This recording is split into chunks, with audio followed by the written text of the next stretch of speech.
Magandang buhay, mga kapatid.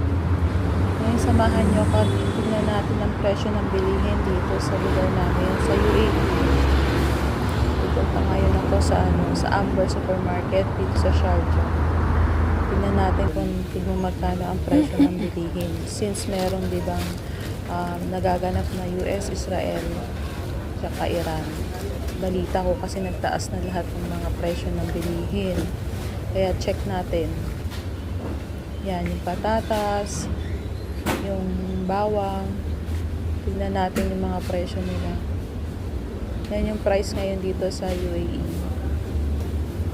Ang masaklap, yung sibuyas na dating 1 dirham, ngayon tignan natin kung magkano.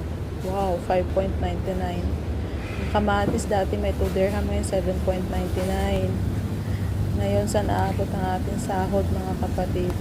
Kaya dapat magsigpit sinturon talaga.